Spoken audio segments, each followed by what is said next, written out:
So last video we talked about how do you make wizards important in battle, but now I'm going to apply it to how do you make wizards important in a battle line in Dungeons and Dragons.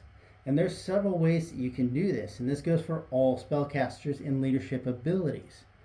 So for example, if you have a cleric who can cast a lot of buff spells, you may say that, hey, this spell doesn't just affect one person, it affects one of these blocks.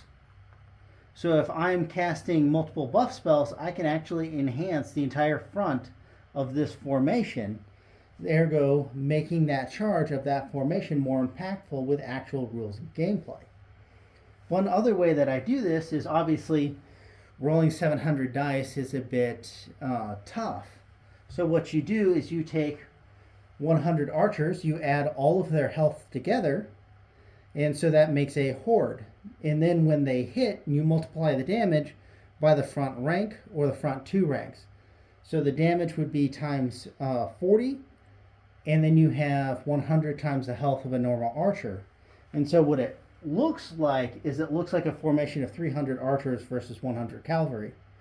What it plays like is 3 individuals versus 2 individuals, and as a dungeon master, that makes all of the difference in the world. It makes it so much easier.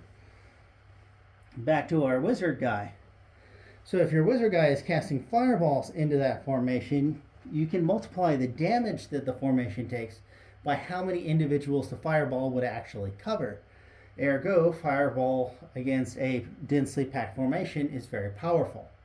Also, that means that the adversary would probably know that this was going to happen and would put a mage to cast counterspell on that very specific magic casting because they know how devastating it would be in their formation.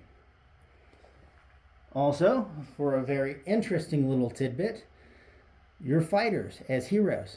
So how do you make them feel important? Well, there are some fighters and classes that do it better than others, but giving the player the dice roll and saying like, hey, however much damage you do is going to be multiplied by 50 and you have a +5 to hit, makes that fighter feel really powerful on the battlefield. But certain fighters like battle masters who can give orders would give orders to a formation.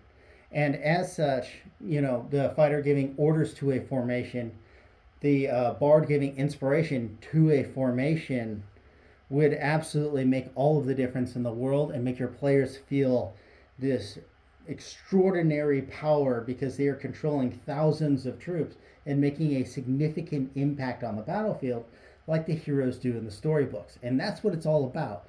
It's about telling a great story and having a good time. So to all you GMs out there, I hope this was useful. And as always, please like and follow.